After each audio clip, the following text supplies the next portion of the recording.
The emergency room double doors crashed open at 2:14 a.m., and Zahra had barely 3 seconds to brace herself before the midnight lull was violently shattered. Severe lacerations, blunt force trauma to the chest, losing blood fast, the lead EMT barked, the gurney's casters squealing against the polished linoleum as they blew past the triage desk. Zahra didn't hesitate, seamlessly falling into rhythm beside the rolling bed. Just months into her tenure, and already the favorite punchline of the veteran nursing staff, she still felt the familiar pre-trauma jitters in her stomach. But she kept her hands perfectly steady, projecting a calm authority the older nurses refused to respect. The man fighting for his life on the mattress didn't look like a typical Saturday night casualty. He possessed sharp, striking features, with dark hair clinging to his forehead and a gaze that was terrifyingly alert, despite the thick white bandages already wrapping his chest. The ruined dark gray dress shirt and heavy charcoal coat draped over him reeked of untraceable wealth and sudden violence, a fact underscored by the stone-faced men in pristine black suits trailing menacingly in his wake. "He's completely unresponsive to my voice," the EMT warned, stepping back as a cluster of senior nurses watched from the sidelines, exchanging cynical smirks rather than offering help. "We think the blood loss and shock have made him delirious." "Let the adults handle this, rookie," Nurse Peterson sneered, elbowing Zahra aside. Peterson reached for the blood-soaked remnants of the man's shirt, but before her gloved fingers could even graze his skin, his hand shot out in a blur of motion. He clamped his fingers around Peterson's wrist with bone-crushing force, his jaw clenched, eyes burning with a dark, lethal warning. Peterson shrieked, stumbling backward as the men in black suits shifted ominously near the glass doors. The other senior nurses froze, their previous smirks dissolving into genuine terror. He was bleeding out, yet he carried the predatory stillness of a cornered wolf. No one dared to approach him. "He's combative! Get restraints!" someone shouted over the din, but the guards at the door immediately stepped forward, hands resting menacingly inside their jacket lapels. The unspoken message was violently clear: touch him against his will, and you won't leave this room. Zahra didn't retreat. She stood her ground and simply watched him. She saw how his sharp gaze darted around the trauma bay, tracking movement and hyper-fixated on faces, but entirely ignoring the frantic, high-pitched alarms of the monitors. When a metal tray crashed to the floor right beside his bed, his eyes didn't dart toward the sound. He didn't even flinch. He isn't in shock, Zahra realized, the puzzle pieces snapping together in her mind. He can't hear us. "I've got him," Zahra said evenly, stepping back up to the gurney. A scoff echoed from the huddled veterans. "Oh, please, if he nearly broke Peterson's arm, what makes you think you can get anywhere near him?" Zahra tuned out their mockery. She moved deliberately into his line of sight, ensuring her hands were empty, steady, and visible. His dark, dangerous eyes locked onto hers, his muscles taut, bracing for another physical intrusion. Instead of grabbing the trauma shears or a syringe, Zahra raised her right hand. She held his gaze and formed a crisp, deliberate gesture, raising 2 fingers in a silent, fluent motion. "I am going to help you." For a fraction of a second, the lethal tension radiating from his body faltered. The untouchable boss blinked, the cold fury in his expression suddenly giving way to a profound, quiet shock. Then, slowly, fighting through the agonizing pain in his chest, he raised his own hand. He mirrored her motion, holding up 2 fingers. "Okay." A collective gasp rippled through the room. The senior nurses stood utterly paralyzed, their mouths hanging in slack-jawed disbelief. The terrifying man who had violently rejected the department's most seasoned veterans was now completely docile, his intense gaze anchored solely to the underestimated rookie. Without breaking eye contact, Zahra reached for his ruined shirt. This time, he didn't fight back. He sank into the mattress, surrendering entirely to her care, while the veterans could do nothing but watch in absolute, humiliated silence. The sterile quiet of Trauma Bay 4 felt fragile, heavy with the unspoken threat of the men in black suits standing sentinel outside the glass doors. Insu's vitals had finally leveled out. His eyes were closed, the harsh fluorescent lights casting sharp shadows across his pale, aristocratic features. But Zahra knew he wasn't sleeping. The tension in his jaw betrayed a man still hunting for threats in the dark. She was adjusting his saline drip when automatic doors slid open. A tall man in a pristine white coat strode in, a stethoscope draped perfectly around his neck. The guards outside hadn't stopped him, likely assuming he was the on-call surgical consult. He moved with the undeniable purpose of an attending physician, his eyes locked dead on Insu's IV line. "I need to push a localized coagulant," the doctor muttered, his voice muffled by a surgical mask as he produced a syringe filled with a cloudy, viscous fluid. Zahra instinctively stepped back to give him room, but her eyes snagged on his hands. No gloves. He hadn't washed them at the sink upon entering, nor had he checked Insu's wristband. "Doctor," Zahra said, her voice perfectly level to mask the sudden spike in her pulse. "His chart hasn't been updated with new orders." The man didn't pause. He reached for the IV port. "Verbal order from Dr. Eris. Step aside, nurse." Zahra's blood ran cold. Dr. Eris hadn't been on rotation for a week. Her gaze dropped to the floor. Heavy, scuffed tactical boots peeked out from underneath the man's slacks. No ER physician on a 12-hour shift wore boots designed for a war zone. Without thinking, Zahra lunged. She slammed her hand over the IV port, her fingers wrapping tight around the plastic tubing just as the needle descended. "Hey!" she yelled, driving her shoulder into his chest. The fake doctor's eyes flashed with lethal intent. He dropped the medical facade instantly, abandoning the IV to shove Zahra hard against the monitor bank. As she gasped for air, he reached beneath his white coat, his hand closing around the dark grip of a suppressed pistol. Zahra didn't hesitate. She kicked out, driving the heavy steel Mayo stand directly into his knees. The surgical instruments clattered to the floor as the man grunted, stumbling backward. The noise was all the trigger the outside detail needed. The glass doors flew open, and Insu's guards flooded the room in a terrifying wave of precision and violence. They tackled the assassin to the linoleum, pinning his arms and wrenching the weapon from his grip in seconds. Chest heaving, Zahra gripped the edge of the mattress to steady herself. She looked down. Insu's eyes were wide open. He hadn't heard the shouted warnings, but he had felt the violent vibration of the struggle. He looked at the restrained syndicate spy on the floor. Then his dark, piercing gaze slowly shifted to Zahra. He raised his uninjured arm and signed two simple, deliberate words. "Thank you." The chaotic hum of the emergency department finally bled out into the heavy, hollow silence of 4 a.m.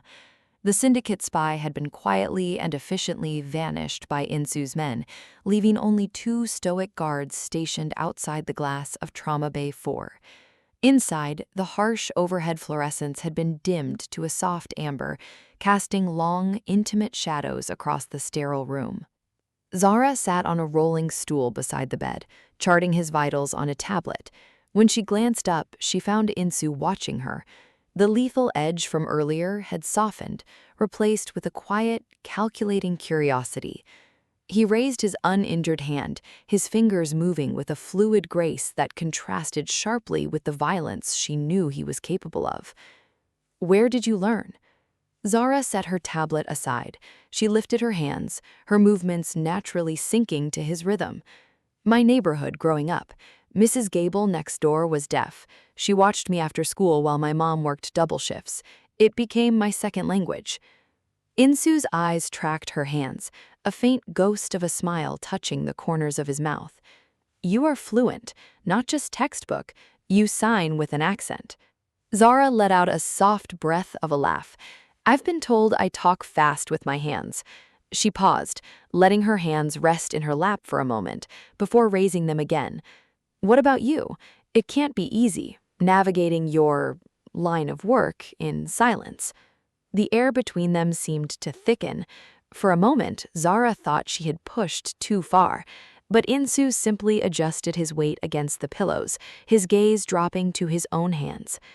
"My father thought I was defective," he signed, his gestures sharp, carrying the weight of an old, heavy grief. "In my world, a weakness is a death sentence. I had to learn to read a room, to read a man's intentions, before he even opened his mouth. The silence isn't a cage, it's a filter. It shows me who is actually worth listening to." He looked up, locking eyes with her.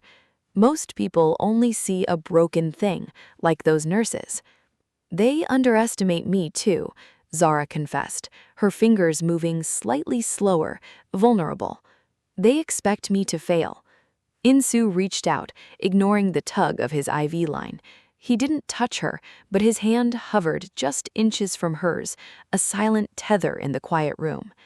"You didn't fail tonight," he signed, his eyes dark and fiercely sincere. "You saved my life twice. They are fools. I see exactly what you are." "And what is that?" she asked, her pulse drumming softly in her ears. "Fierce," he signed, letting his hand finally drop to rest gently against hers. The spell of the quiet room broke at exactly 5:15 a.m., shattered not by hospital alarms, but by a sudden, oppressive silence that smothered the entire emergency floor. Zahra had stepped out of Trauma Bay 4 to grab fresh gauze, only to find the central nurses' station frozen in a tableau of absolute terror. The main entrance doors hadn't just slid open, they had been commandeered. A dozen men flooded the triage area, moving with a synchronized, terrifying discipline that made the initial bodyguards look like amateurs. At their helm strode a tall man in a tailored charcoal taupe coat, his face a map of pale, jagged scars. This wasn't just backup, this was the vanguard. "Excuse me," Nurse Peterson's voice shrilled, though it trembled violently as she stepped out from behind the safety of the plexiglass desk. "I am calling security." The scarred man didn't even blink. He didn't break stride, nor did he spare her a single glance. One of his subordinates merely stepped into Peterson's path, towering over her with a dead-eyed stare that swallowed her threats whole. Peterson backed up so fast she slammed into a heavy charting cart, her face draining of all color. The rest of the senior nursing staff huddled together against the wall, practically vibrating with fear.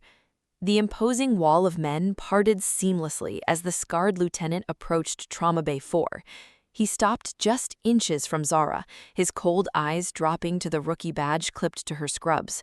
For a terrifying second, Zahra's breath hitched, her muscles tensing for a fight. Before the man could make a move, a sharp, deliberate tapping came from the glass behind her.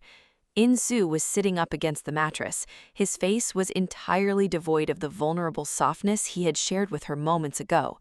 He was the untouchable boss once more, his expression cold and absolute. He raised his uninjured hand, delivering a rapid, commanding sequence of signs. The scarred lieutenant immediately averted his eyes from Zahra, bowing at a sharp 90-degree angle toward the glass. "Forgive the delay, boss," the man said, his gravelly voice carrying loud enough for the entire paralyzed ER staff to hear. He then turned back to Zahra, his terrifying demeanor instantly replaced by strict, unwavering deference. He bowed his head to her. "Nurse Zahra, my name is Jin. We have secured the hospital's exterior. No one will enter this wing without your explicit authorization." Down the hall, Peterson let out a faint, strangled gasp. The veteran nurses who had spent the last 6 months treating Zahra like an incompetent errand girl were now watching the most dangerous men in the city pledge their full submission to her. Zahra squared her shoulders, a quiet thrill of power replacing her adrenaline. She looked past the bowing lieutenant, locking eyes with her terrified bullies. "Thank you, Jin," Zahra said smoothly, her voice ringing out in the dead-silent corridor. "Keep the hallway clear. My patient needs to rest." By 7 a.m., the atmosphere in the emergency department had shifted from raw, paralyzed terror to frantic administrative panic. The hospital's director of human resources, a rigidly postured woman named Miss Albright, marched down the corridor, flanked by a trembling Nurse Peterson and 2 hospital security guards who looked like they would rather be anywhere else on Earth. They stopped short outside Trauma Bay 4, deterred by Jin's massive, unmoving presence at the door. Zahra caught sight of the commotion through the glass and offered Insu a questioning glance. The boss gave a barely perceptible nod. Zahra gestured to Jin, who stepped aside with a disdainful scoff, allowing the administrators to enter. "Zahra, step away from the patient," Miss Albright ordered immediately, her voice trembling slightly as she deliberately avoided looking at the heavily scarred Mafia lieutenant hovering in the doorway. "You are being reassigned to the lower-level triage clinic, effective immediately." Zara's grip tightened on the blood pressure cuff. "My patient's vitals are just stabilizing. I'm not leaving him in the middle of a shift." "This is a high-liability, critical care scenario," Albright clipped, trying to project an authority she clearly didn't feel. "You are still in your probationary period, and you lack the seniority to manage this level of trauma. Nurse Peterson will be taking primary care." Peterson stepped forward, a vindictive, triumphant gleam in her eye. She reached out, gesturing impatiently for the medical tablet. "Hand over the chart, rookie. You're done here." Before Zahra could respond, a sharp, metallic clack cracked like a gunshot through the sterile room. Insu had slammed his heavy platinum watch, which Zahra had carefully removed and set on the bedside table earlier, against the metal bedrail. Every eye in the room snapped to him. The boss didn't spare a single glance at Albright or Peterson. His dark eyes were locked onto Jin. He raised his hand and delivered a sequence of rapid, aggressive signs. Jin stepped fully into the room, his towering frame instantly dwarfing the hospital security guards. "The boss says if his nurse leaves, we leave. And if we leave, we take the medical equipment, the medication, and the structural integrity of this entire ward with us." "That is preposterous," Peterson bristled, her face flushing red. "He is critically injured. He needs a senior nurse, not some girl who barely knows how to—" Insu shifted his gaze, pinning Peterson with a stare so cold and ruthlessly dominant that the words died in her throat. He raised his hand, pointing one rigid finger directly at the glass door. "Out." The universal command required no translation. The sheer, overwhelming violence simmering just behind his eyes made Peterson physically recoil, her petty bravado shattering into dust. Insu then turned his attention back to Zahra. The dangerous edge vanished from his expression, replaced with a fierce, protective loyalty. He reached out, his knuckles lightly grazing the back of her hand where she gripped a tablet, and signed two slow, deliberate words. "You stay." Miss Albright swallowed hard, the color draining completely from her face as she finally understood exactly who governed the hospital now. Without another word, HR and the veteran nurse retreated into the hallway, leaving Zahra exactly where she belonged, standing by his side. The heavy silence that settled over Trauma Bay 4 after the administrators fled wasn't peaceful. It was the coiled anticipation of a pulled spring. Zahra exhaled a shaky breath, her adrenaline slowly receding to leave a hollow exhaustion in its wake. She looked down at Insu, whose dark eyes were already fixed on her.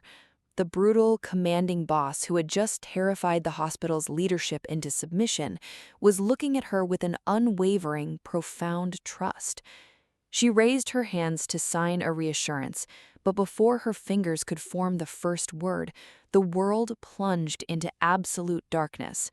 It wasn't just the overhead fluorescence.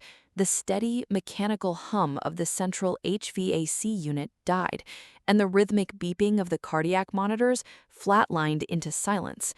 For a terrifying 2 seconds, the suffocating blackness was absolute, swallowing the ward whole. Then, the emergency backup generators kicked in with a guttural groan. Crimson emergency strips flickered to life along the baseboards, bathing the sterile room in a bloody, frantic light. "Perimeter breach!" Jin's gravelly voice roared from the hallway, shattering the fragile quiet. Zahra spun toward the glass doors, just as a terrifying sequence of muted thwips echoed from the triage desk. Suppressed gunfire. The thick glass panel of the central nurses' station down the hall exploded outward, showering the corridor in glittering, jagged shards. The Bake Syndicate hadn't just sent a lone assassin, they had brought an army. Screams erupted from the veteran nurses down the hall, instantly drowned out by the deafening roar of automatic return fire as Jin and his enforcers engaged the threat. The hallway became a strobing nightmare of muzzle flashes and shattering medical equipment. The pristine hospital wing transformed instantly into a brutal war zone. Instinct overrode Zahra's terror. She dropped low, pressing her back against the side of the gurney to shield Insu from the stray rounds tearing through the drywall. She reached up in the dim red light, her fingers frantically searching for him. A strong, calloused hand wrapped tightly around hers. Insu wasn't hiding. Despite the massive blood loss and the agonizing stitches in his chest, he had forced himself into a seated position. The crimson emergency lights illuminated the lethal, terrifying resolve, carving harsh lines into his face. He pulled Zahra closer, his grip anchoring her against the rising tide of panic, a steady center of gravity in a collapsing world. He released her hand long enough to sign 3 sharp, undeniable commands into the red-lit darkness. Stay down, follow me. Outside the bay, a heavy concussion grenade detonated, blowing the glass doors of Trauma Bay 4 completely off their hinges and signaling the violent beginning of a full-scale slaughter. Thick, acrid smoke from the concussion grenade choked the air, plunging the corridor into a disorienting haze of crimson and gray. Deafening gunfire tore through the drywall, but Insu moved with a terrifying, silent fluidity. He gripped Zahra's forearm, pulling her low beneath the shattered triage counter and dragging them through the heavy, reinforced doors of the old surgical wing, a sector gutted for renovations and entirely abandoned. The doors clicked shut, sealing them in a suffocating quiet that felt heavier than the chaos they had just escaped. Only the faint, bleeding glow of a single exit sign pierced the darkness. Insu leaned heavily against the cold tile wall, his chest heaving, as fresh blood bloomed like a dark rose across his white bandages. He was running on pure adrenaline and agonizing pain, yet his grip on Zahra remained steady, a silent, absolute promise of protection. Footsteps, Zahra mouthed, pointing desperately toward the barricaded doors. She didn't dare make a sound. The unmistakable crunch of heavy boots on broken glass echoed from the other side. Insu didn't panic. He reached into his waistband and produced a heavy stainless steel surgical scalpel, a weapon he must have swiped the moment the lights died. He locked eyes with Zahra, his gaze intensely focused. In this dark, isolated world, she was his only lifeline. How many? His fingers moved, in quick, sharp strokes through the red gloom. Zahra closed her eyes, forcing her racing heart to quiet so she could listen. The slow, methodical tread separated into distinct, heavy rhythms. She opened her eyes and held up 2 fingers, pointing toward the left door, then the right. 2, splitting up. Insu nodded once, his expression shifting into something ruthlessly predatory. He pointed to a heavy, overturned supply cart near the door, indicating his ambush point, then gestured for Zahra to hide behind the massive, unpowered autoclave machine across the room. "I take the left. Be my ears," he commanded. Zahra crept backward, her rubber-soled shoes making 0 sound against the linoleum. She crouched behind the steel drum, her lungs burning as she held her breath. The double doors swang open with a muted squeal. Blinding flashlight beams cut through the dark, sweeping the gutted operating theater. One assassin stepped left, his suppressed weapon raised, moving dangerously close to Insu's blind spot. Zahra watched from the shadows, her pulse roaring in her ears. The man paused, his flashlight beam hovering just inches from where the boss crouched. If the assassin turned his head, Insu would be exposed. Zahra didn't hesitate. She stepped out halfway out of cover, raising her hands into the dim red light. She caught Insu's eye and formed a sharp, aggressive sign. "Strike." Insu lunged from the shadows like a coiled spring. The blade flashed in the dim light, finding its mark with brutal, silent precision. The assassin collapsed, and Insu caught the heavy body, lowering it to the floor without a sound, his lethal movements perfectly synchronized with Zahra in the dark. The second assassin fell with a heavy, muffled thud, neutralized before he could even register the ghost moving through the dark.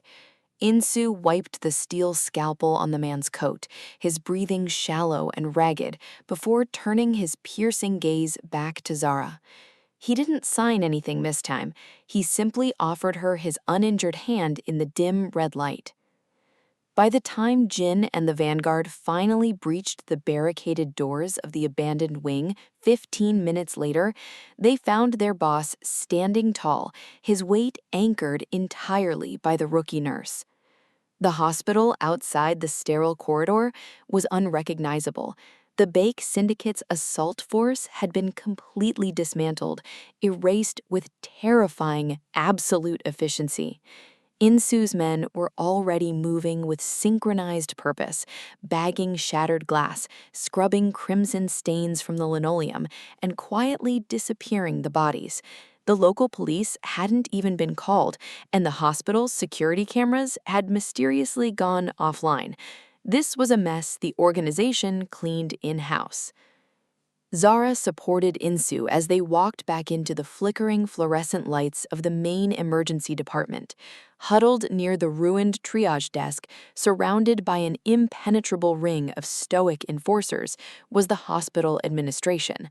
Miss Albright looked entirely bloodless, while Nurse Peterson stared at Zahra with wide, horrified eyes. "Zahra," Albright stammered, taking a hesitant step forward before shrinking back under Jin's lethal glare. "What is happening? Who are these people?" Zahra carefully helped Insu into a waiting transport chair, ensuring his IV line was still flowing smoothly. She didn't look at the administrators right away.